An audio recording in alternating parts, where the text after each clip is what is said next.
Votre quotidien a toujours le même goût? Moulinex présente Cookéo. Préparez plus de 100 plats préprogrammés en quelques clics. Faites votre choix et Cookéo s'occupe de tout en un rien de temps.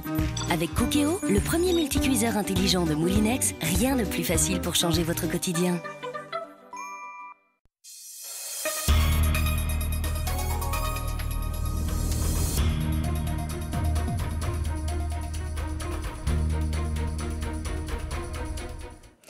À la une de l'actualité, nos précieux oursins. Certains n'hésitent pas à braver les lois pour s'en procurer. 7 braconniers ont été interpellés la semaine dernière. Une preuve de plus qu'une vague de pêche illégale déferle sur Sainte-Anne depuis le mois dernier.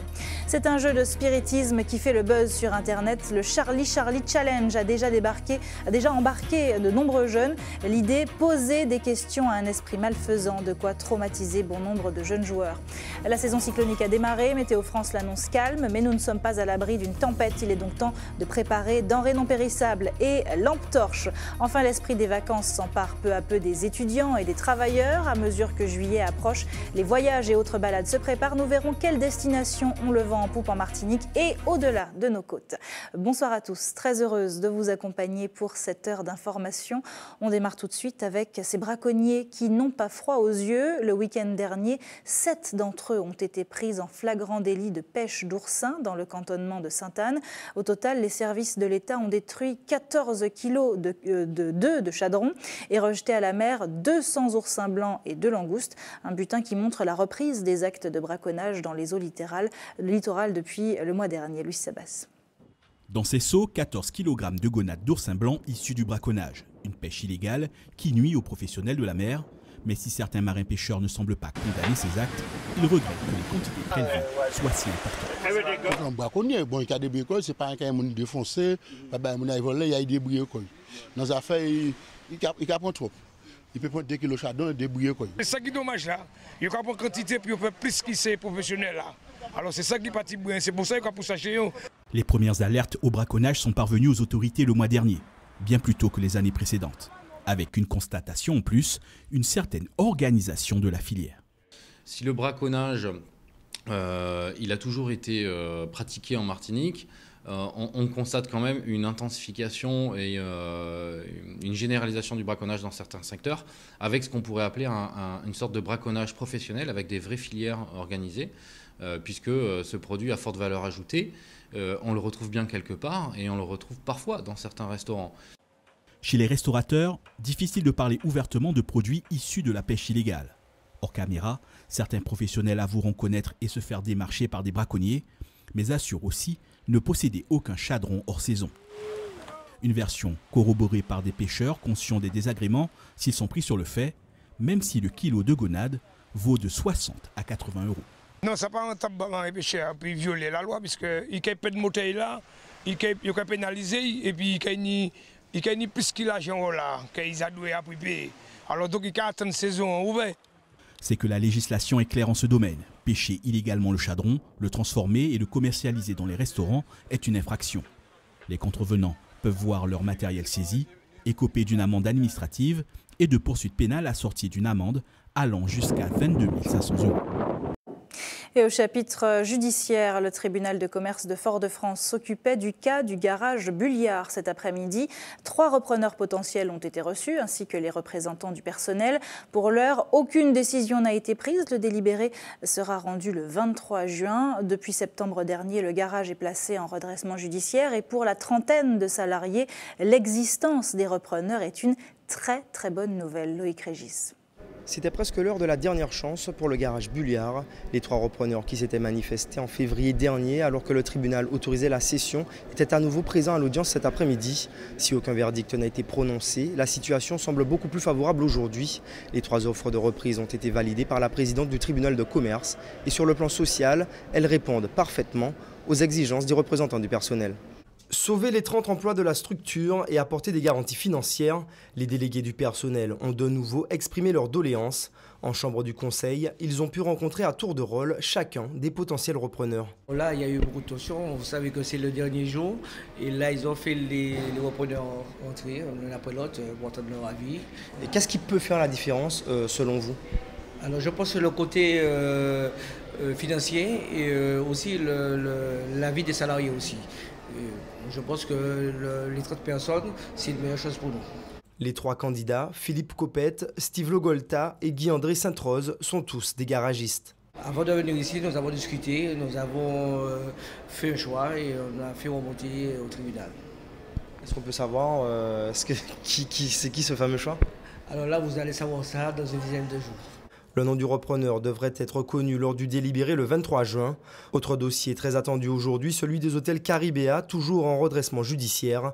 La décision sera également connue le 23 juin. Autre délibéré, celui concernant l'avenir de la Sémaville. Les magistrats prononceront leur verdict le 8 septembre. Le conseil de discipline de la faculté de Toulouse devrait rendre sa décision dans 15 jours sur le sort de Fred Selimène et Kinvi Ogossa. Les dirigeants du Ceregmia ont été auditionnés aujourd'hui pendant plus de 8 heures. La présidente de l'université a réitéré sa demande de révocation immédiate des universitaires soupçonnés de détournement de fonds. Jointe sur place, elle n'a pas souhaité réagir pour l'instant. De son côté, l'avocat des professeurs a notamment appuyé sa défense sur la récente mobilisation sur le campus de Schellcher contre le retour des enseignants. Une manipulation de plus, selon Philippe Edmond-Mariette. On l'écoute joint par téléphone avec Kathleen Villas-Copette.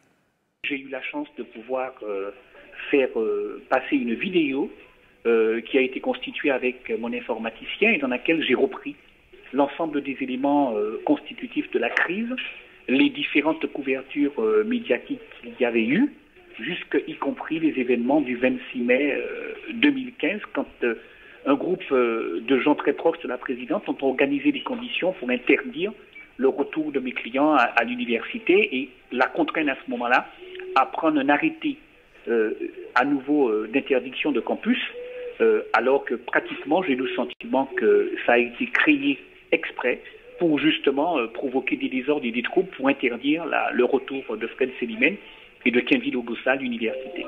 Si j'étais devant le conseil de discipline des Antilles-Guyane, l'on aurait toujours trouvé à redire. Leur décision aurait toujours été suspicieuse. Je suis mais vraiment très confiant. Et ce que nous souhaitons, c'est que le conseil de discipline de Toulouse puisse se prononcer et que dès le début de la prochaine année universitaire, qui va commencer en septembre prochain, Fred Selimène et Kinvi Ogossa retrouvent leur place au sein de l'université des Antilles, université à laquelle il manque beaucoup, surtout dans l'encadrement des doctorants et de ceux qui préparent des thèses et des masters. Parce que manifestement, la qualité de l'enseignement qu'il prodigue pour Selimène depuis 30 ans, pour Ogossa depuis 25 ans, est un enseignement de grande qualité qui n'a jamais été remis en cause par aucun des rapports sur lesquels la présidente s'appuie pour porter ses accusations. Actualité sociale lourde aujourd'hui. Les membres des syndicats UGTM et SAZ m'ont exercé leur droit de retrait pour protester contre la fermeture du service de chirurgie et du bloc opératoire de l'hôpital de Mangovulsin pendant les grandes vacances. Une fermeture temporaire qui pourrait en annoncer une définitive selon les responsables syndicaux. C'est ce qu'ils ont dénoncé pendant 2 heures de manifestation ce matin de 10h à midi. Le personnel de l'établissement a néanmoins assuré un service minimum pour les patients. Le débrayage, quant à lui, sera reconduit demain dans un contexte de dialogue difficile avec la direction du CHUM et l'ARS selon les syndicats. Écoutez le secrétaire général du SAZM, le syndicat autonome santé de Martinique, il répond à Loïc Régis. Nous avons décidé non pas de bloquer l'hôpital et faciliter et précipiter cette fermeture, mais d'exercer également notre droit de retrait tous les jours de 10h à midi. Cela, c'est pour marquer notre mobilisation et puis pour contester sur cette volonté de démanteler le service public, parce qu'il faut savoir qu'il n'a jamais été question que le bloc opératoire du Lamentin soit fermé et que toutes les activités d'ambulatoire, de tétécou, de l'urologie, ce sont des références sur le centre hospitalier de Mangovulsin, qu'aujourd'hui, qu'on prenne la décision dans le dos de la communauté hospitalière de fermer ce bloc et toutes ces activités réalisées. Enfin, pour refermer cette page sociale, notez ces 2 autres mouvements sociaux. 27 chauffeurs du réseau Mosaïque ont exercé leur droit d'alerte aujourd'hui, un droit qui précède le droit de retrait et qu'ils ont utilisé pour dénoncer le manque de sécurité et des conditions de travail inquiétantes. Et puis dans le sud, ce sont les salariés UGTM de Servichef qui se sont mis en grève ce matin. Un débrayage pour réclamer une augmentation générale des salaires de 10%. Le mouvement scandalise la direction. Elle précise que pour 8 mois travaillés, les employés employés sont rémunérés sur une base de 13 mois. Les négociations annuelles obligatoires se poursuivent et les cantines ne devraient pas être impactées demain. Ça y est, nous y sommes. La saison cyclonique a officiellement commencé. Pour beaucoup, c'est une période un peu angoissante où les tempêtes tropicales peuvent surgir sans crier gare. Il faut donc préparer des stocks de denrées non périssables et prévoir des bougies et autres allumettes. Sauf que nous sommes très peu nombreux à le faire. Pourtant, si Météo France a effectivement annoncé une saison plutôt calme, l'hypothèse d'une intempérie n'est surtout pas à écarter. Céline Chalonneau, Julien Goudichaud. L'alerte est donnée, un cyclone sera bientôt là. La procédure de vigilance météorologique a été mise en place, mais êtes-vous préparé? Avez-vous rassemblé suffisamment d'eau et de nourriture? Mais non, ça passe pas à l'esprit, on prend le bon temps et après on verra au fur et à mesure. Puisque c'est annoncé quoi, une semaine à l'avance, peut-être 2-3 jours. Donc on a le temps de se préparer. Dès qu'on annonce qu'il y aura un cyclone, on se prépare. Mais avant, c'est vrai qu'on n'y pense pas. C'est encore loin pour moi. Chaque année, je le fais. En prévision, je fais toujours ce qu'il faut faire. Mais oui. En effet, il faut être prêt face à cette force de la nature que pris au dépourvu. Le mot est lâché, anticipation. Préparer son stock de conserves, de packs d'eau, de lait en poudre ou encore d'objets utiles. Avant les grands rushs dans les supermarchés. Il faut bien faire des prévisions, des produits qui ne s'abîment pas. Ça ne sert à rien de stocker des produits qu'on risque de jeter. J'ai vu des gens faire des stocks de surgelés. Alors quand il n'y a pas de lumière, qu'est-ce qu'on fait? On les jette. Donc il faut réfléchir, bien prévoir et puis après on est tranquille. Il est fortement conseillé également de protéger sa maison, vérifier sa toiture et la nettoyer avant, mais aussi après cette période de forte pluie. Un trou dans le toit, une tuile mal fixée peuvent avoir de graves conséquences. Les choix de fixation que vont faire les artisans ou les poseurs, c'est quelque chose d'important. La charpente doit effectivement être bien fixée à la structure de la maison et les fixations de la tôle doivent être fixées également correctement dans la charpente. Pour cela, il faut utiliser des fixations qui soient conformes. Donc il y a des longueurs adaptées. Il y a des fixations,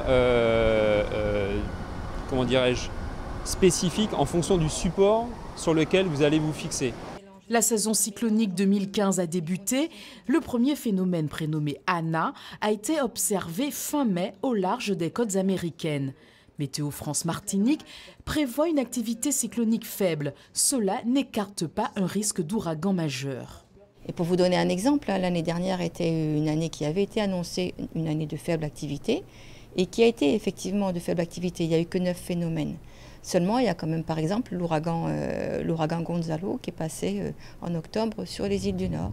Il suffit qu'un seul ouragan touche terre pour que la saison soit éprouvante. C'est pourquoi il est fortement recommandé de rester attentif et de se préparer. Parlons maintenant d'un jeu qui a fait l'effet d'une tempête sur Internet depuis une quinzaine de jours. Le Charlie Challenge est le nouveau défi des jeunes adeptes des réseaux sociaux. Son principe, invoquer un prétendu démon, Charlie, et lui soumettre des questions auxquelles il répondrait par oui ou non en faisant à distance bouger des crayons. Une forme de spiritisme qui peut faire sourire, mais qui surtout traumatise parfois les plus fragiles. Voyez plutôt le reportage de Laura Châtenay-Rivaudet avec Hélène Renaud. Des vidéos comme celle-ci, il en existe des centaines qui circulent sur le web. Une feuille blanche, 2 crayons, oui, non, un démon imaginaire qui se manifesterait sous vos yeux. Il n'en faut pas plus pour que ce phénomène Internet trouve un écho chez les jeunes, attirés par le surnaturel et le grand frisson. Ces collégiens en ont tous entendu parler. On a arrêté de faire des recherches sur Internet et on a vu que c'était un démon mexicain. Et il y a d'autres qui disent qu'en fait, que si tu fais ça, puis il y a un portail démoniaque qui laisse partir des démons. Si tu es là, manifeste-toi. On essaie que ça attend. Pour voir si ça fonctionne. Il y a une copine à moi, elle est au collège, elle m'a dit qu'il ne faut pas prier pour lui, il ne faut pas jouer pour lui parce que c'est un démon ou un esprit, je ne sais plus. Je ne crois pas trop, mais j'essaye pas non plus, parce qu'on ne sait jamais. Le Charlie Challenge est apparu il y a 15 jours sur les réseaux sociaux et ce n'est pas la première fois qu'un jeu de ce type fait fureur sur la toile friande de polémiques et de superstitions à l'image de ses commentaires en ligne. Dans toute la Caraïbe, comme chez nous, le challenge perturbe les plus jeunes, conséquence d'une mode des films d'horreur, mais aussi d'un ancrage culturel. Ça va flamber un peu plus dans la Caraïbe, notamment en Martinique, parce qu'on a vraiment une culture magico-religieuse qui est très très importante. Si un enfant arrive et puis dit à ses parents, bah, tu sais, j'ai vu un crayon tourner et tout, j'ai invoqué les démons, ça n'aura peut-être pas le même impact que dans une autre culture, en fait, par exemple en métropole ou dans d'autres pays. Cauchemars, angoisse, difficulté à se concentrer en classe, certains enfants perdent pied après avoir joué. Cette psychologue reçoit depuis une semaine de jeunes patients apeurés, persuadés que le démon va les pourchasser. Les adultes doivent rester à l'écoute. Il faut que le parent, et même les enseignants, réussissent à avoir un discours qui soit ni incitateur dans la mesure où si les enfants ne connaissent pas, pour qu'ils n'aient pas forcément envie d'essayer, en même temps ça circule tellement que... mais pas non plus moralisateur. Il faut rester très calme, très posé par rapport à ça, ne pas montrer à l'enfant que ça nous inquiète en fait, parce que l'enfant qui voit son parent inquiet ne va pas s'autoriser à lui dire des choses parce qu'il va se dire mais je ne veux pas l'inquiéter encore plus, se renfermer et en fait ça va être de plus en plus compliqué. À nouveau l'effet boule de neige en fait, où les angoisses vont monter chez l'enfant, il ne saura pas quoi en faire. Un jeu loin d'être anodin, aux Bahamas, des jeunes ont même été hospitalisés après avoir joué au challenge. Fini les recherches. Après 5 jours à passer les flots au peigne fin, le Cross Anti-Guyenne a mis fin à ses efforts pour retrouver la yole disparue ce week-end. À son bord, le jeune Christian Serville, 23 ans, et 3 de ses amis partis vendredi de Volga pour rejoindre Sainte-Lucie. Leur signalement continue néanmoins à être diffusé aux bateaux qui croisent dans la zone. Restez avec nous sur ATV. Dans un instant, on ira à la rencontre de 2 paires de jumeaux, 4 frères qui passent le bac ensemble cette année, ça promet. Et puis Hubert Bornil nous emmènera ensuite au pied de la montagne Pelée dans l'histoire de Canel, les larmes du volcan, le dernier ouvrage de Colette Lina Dubail. Mais avant, direction la Guadeloupe où la commune de Goyave est sous le choc. Hier, en fin de matinée, une femme d'une 50aine d'années a été tuée par balle en pleine rue.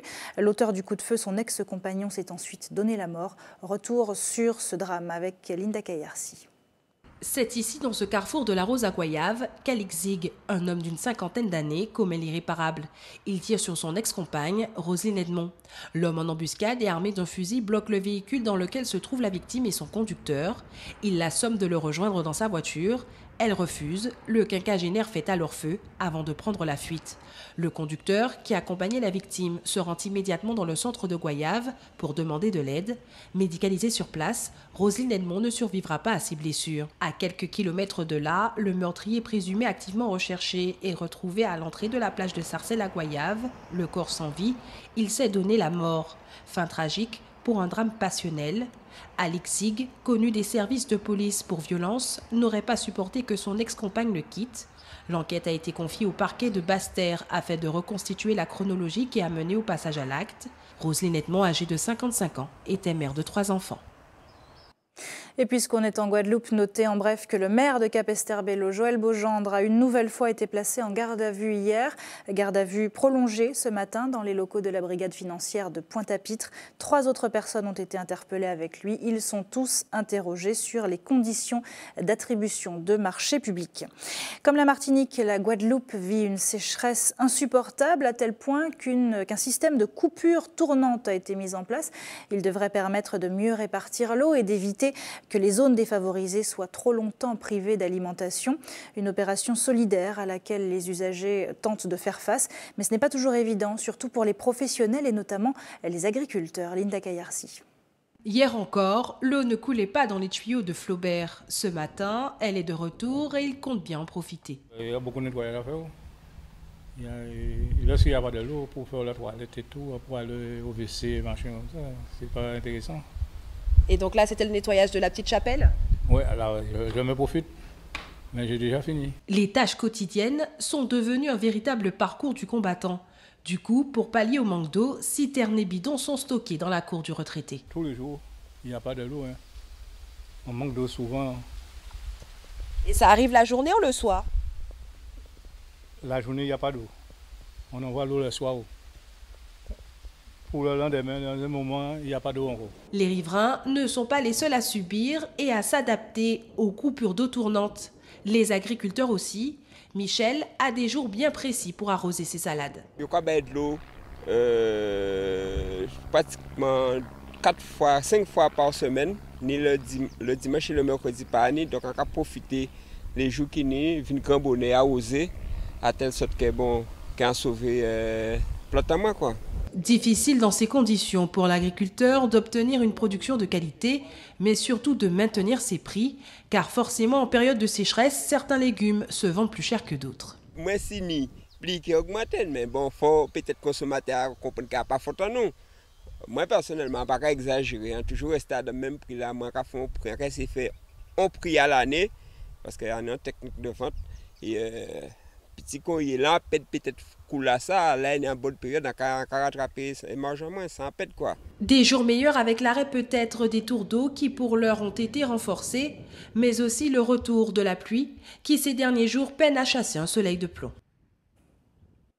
Sécheresse ou pas, les zones humides étaient à l'honneur ce matin à Schellcher. Sur le campus, des représentants d'associations, chercheurs et élus locaux se sont retrouvés pour faire le point sur ces milieux exceptionnels.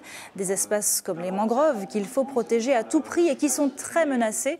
En 10 ans, en Martinique, 70 de ces écosystèmes ont disparu à cause de l'activité humaine. Écoutez, le chargé de mission en milieu marin de la DEAL, la direction de l'environnement, de l'aménagement et du logement, il répond à Louis Sabas. Les causes de disparition des zones humides, c'est essentiellement l'urbanisation, la pression foncière. La Martinique, c'est un petit territoire et donc il arrive qu'un certain nombre d'aménageurs ne demandent pas d'autorisation et vont combler des zones humides alors que c'est interdit de le faire sans autorisation. C'est des zones qui peuvent être petites, plus ou moins grandes. Les mangroves, ça peut être des très grandes zones, mais ça peut être aussi des toutes petites mares. Et d'ailleurs, ce sont les toutes petites mares qui sont le plus impactées et qu'on voit le plus souvent disparaître. Et elles sont très importantes parce que ce sont des gros réservoirs de biodiversité. Ça sert aussi à réguler les besoins en eau, donc ça va permettre en période de sécheresse d'alimenter les rivières. Au contraire, en période de crue, ça va permettre de jouer un rôle tampon, donc d'absorber de l'eau. Donc elles ont un rôle très important en Martinique et partout dans le monde d'ailleurs. La Martinique est partout dans le monde. C'est justement là que vous pourrez bientôt savourer vos vacances. Dans quelques semaines, bon nombre d'entre nous seront en congé, un break dont certains profitent pour voyager, quand d'autres préfèrent rester au pays. Et vous, avez-vous préparé votre repos annuel depuis longtemps ou êtes-vous plutôt du genre dernière minute? Élément de réponse avec Isabelle Ferrière et Elodie Toto. À la dernière minute, pour bénéficier des promotions ou préparer longtemps en avance, les vacances estivales sont dans tous les esprits. J'aime bien New York, ça fait depuis un petit moment que j'y vais et je vais avec une personne qui, pour elle, ça va être la première fois. Donc, les gratte-ciel, enfin tout ça. Ça se passe plutôt sur un coup de tête. J'ai plutôt tendance donc à choisir suivant mes envies. Et cette année, j'ai décidé de partir en Corse. Je pars en Guadeloupe parce que j'ai de la famille là-bas et puis il y a la mer, il y a tout le soleil. Tout. Avec 4 enfants, il faut avoir un gros budget, alors j'économise déjà un peu, grosso modo 800 €. On profite de plein de choses, on voit beaucoup de paysages et puis voilà, il n'y a rien à faire quand tu es en croisière. Destination phare cet été, l'Amérique du Nord avec en tête le Canada, suivi de près par les îles des Caraïbes. Plus proche, les séjours y coûtent moins cher et quand on part en vacances en famille, le budget est déterminant. Quand on part juste pour un petit week-end, bon, si on part à 2 ou on part à 3, là, pendant les grandes vacances, on part à 3, 4, 5, 6 personnes. Ça dépend de la durée du séjour, hein. Le budget moyen, ça va tourner autour de 800, 900 €. Une clientèle familiale, particulièrement séduite par les formules all-inclusive. Avec ses offres tout compris, aucune surprise dans la note à la fin du séjour. Côté croisière, la période estivale est plus calme que le reste de l'année. Si les demandes sont moins nombreuses, c'est qu'il faut effectivement prendre un transport aérien pour aller sur Miami ou sur Puerto Rico pour effectivement embarquer sur ces bateaux de croisière. Croisière de France, Costa ou MSC embarquent en Martinique donc de fin novembre à début avril, mais par contre il n'y a pas d'embarquement au départ de Fort-de-France sur les périodes de juillet-août. Autre destination à tirer son épingle du jeu, Cuba, grâce à sa récente ouverture politique. Il reste encore quelques disponibilités, à bon entendeur. Et avant d'aller où que ce soit, il fallait apprendre la citoyenneté avec la Marine nationale. C'est le privilège des élèves de 3e du collège Julia-Nicolas. Chaque année, depuis 8 ans, une quinzaine d'entre eux intègrent le programme des cadets de la défense. 14 semaines d'activités sportives et d'apprentissage de valeurs qui se terminaient aujourd'hui. L'occasion de faire le bilan de cette expérience. Une journée également marquée par un stage de secourisme qu'ont suivi Elodie Toto et Isabelle Ferrière. Rassurez-vous, cet adolescent ne souffre pas réellement. Il participe à un atelier de secourisme. Pour les besoins de l'exercice, il simule les effets d'une blessure à la hache. Une véritable performance d'acteur. On rigole, mais tout en restant sérieux. Et c'est très bien, moi j'aime beaucoup. L'atelier est le dernier du programme Les Cadets de la Défense. L'occasion pour 16 collégiens de travailler avec la Marine nationale pendant toute une année. Franchement, ça m'a ouvert les yeux sur l'armée et ça m'a montré les valeurs que l'armée pouvait apporter.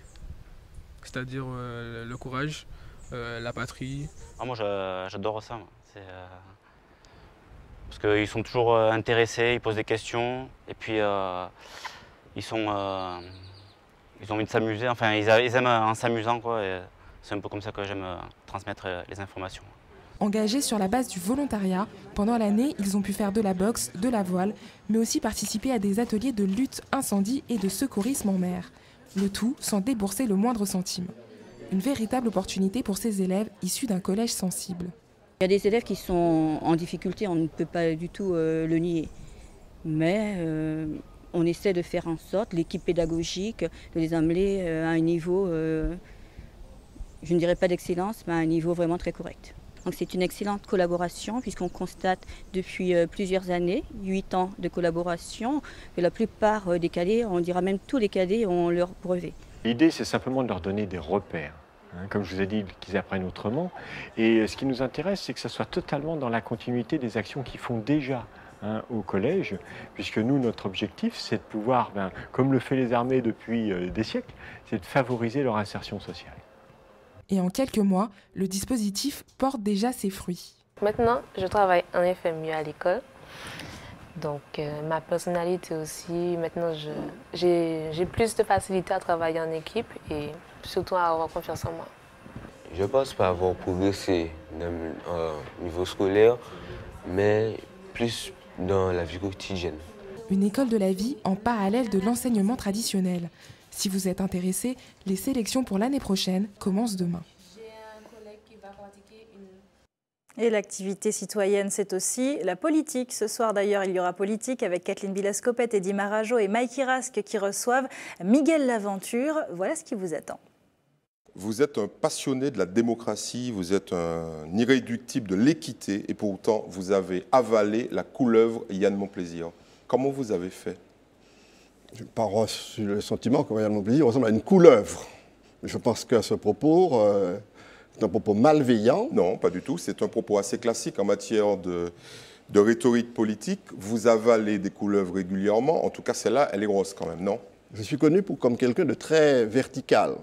Et par conséquent, ça facilite la digestion. Et par conséquent, je trouve que l'idée de couleuvre est une idée un peu saugrenue. D'ailleurs, je suis toujours impressionné de voir à quel point nous sommes... Vous voulez qu'on change de concept? Je veux simplement que nous soyons un peu respectueux. Je trouve que si on démarre cette séquence sur ce mode-là, je ne suis pas sûr qu'on ira très loin. Vous voulez éviter la question, c'est ça? Non, je veux simplement que l'on respecte les gens. D'abord, le terme de la question de la terminologie, je voudrais... puisque vous cherchez à vous singulariser, ne cherchez pas nécessairement de prendre des images qui vous viennent d'ailleurs. La couleuvre n'est pas spécifiquement l'expression martiniquaise la plus authentique. Alors laquelle vous Attendez, choisissez? Non, je ne choisis rien parce que c'est votre idée, c'est votre concept, c'est votre choix. C'est ma question surtout. Et c'est surtout votre manière d'aborder la chose, c'est-à-dire d'une manière délibérée qui soit désagréable, déplaisante pour Yann Monplaisir et offensante pour moi. Voilà, et la suite, ce sera à 20h, bien sûr, dans Regard sur l'actu politique. C'est l'heure de notre coup d'œil quotidien sur vos quartiers. Tout de suite, le JT des communes.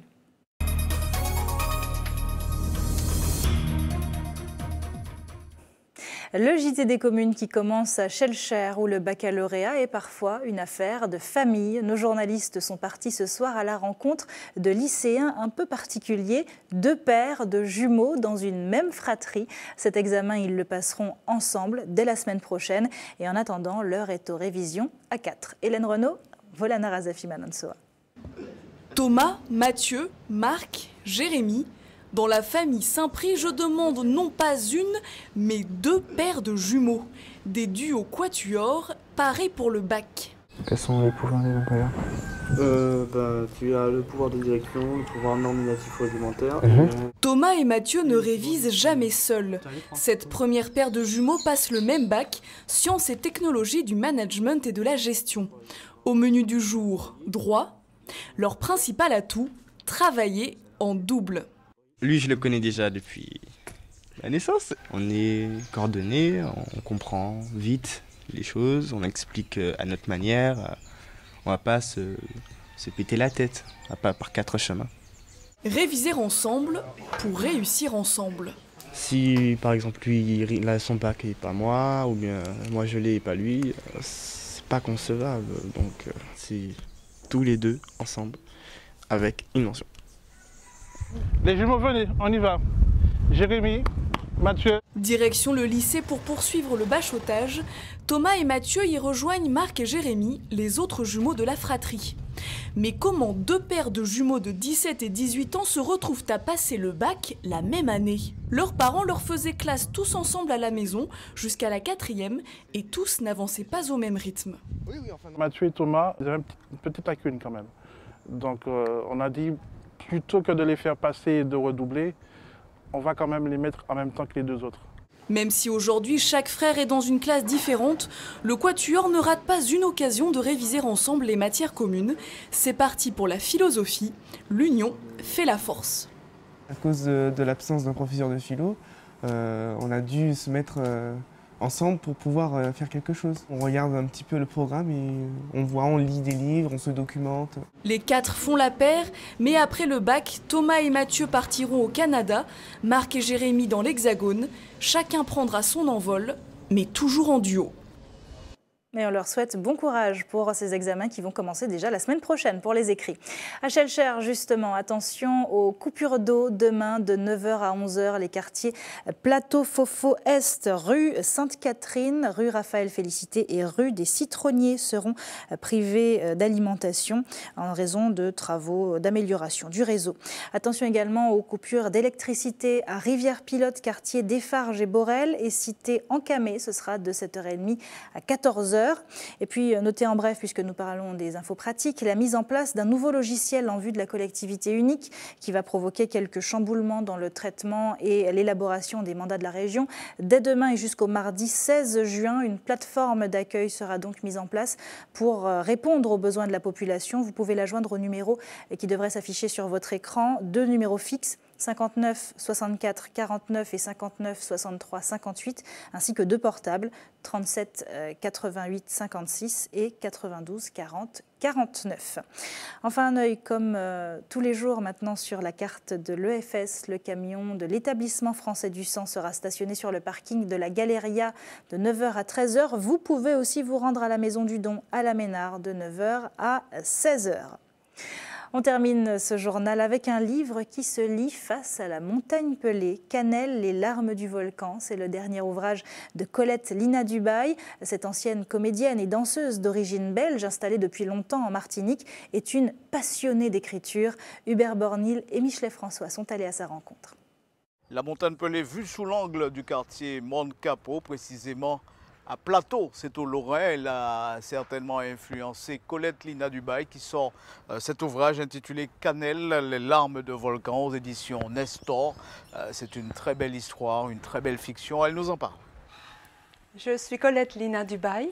J'écris depuis de longues années parce que l'écriture est pour moi très importante. Et dans ce dernier livre que j'aimerais vous présenter, Canel, les larmes de volcan. Colette a quitté sa Belgique natale pour s'installer en Martinique depuis plusieurs années. Aujourd'hui, avec son époux, elle vit au pied de la montagne pelée versant Lorrain.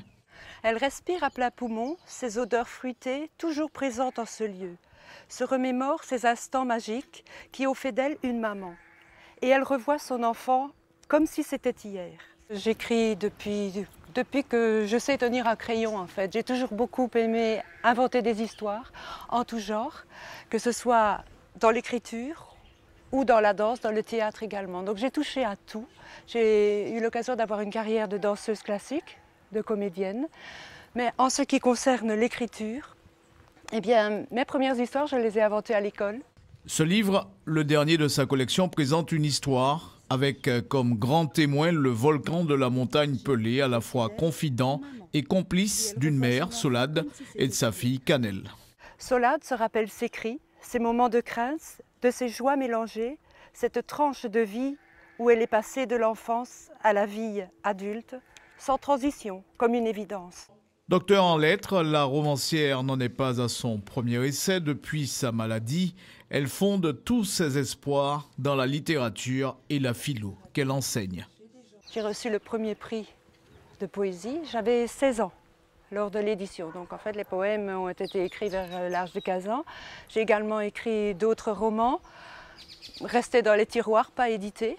Ensuite, j'ai toujours écrit poésie, romans, même pièces de théâtre. Passionnant, hein, comme histoire. Ah, très passionnant. Merci en tout cas Colette Lina Dubail. Et on va simplement ajouter que cet ouvrage sera prochainement, en tout cas très bientôt disponible dans les librairies de Martinique. À bientôt. Hubert Bornil, libraire également. C'est la fin de votre édition locale et communale. Merci à tous de l'avoir suivi. Ne bougez pas dans un instant, on reste tout près de vous avec Anche Pays. À tout de suite.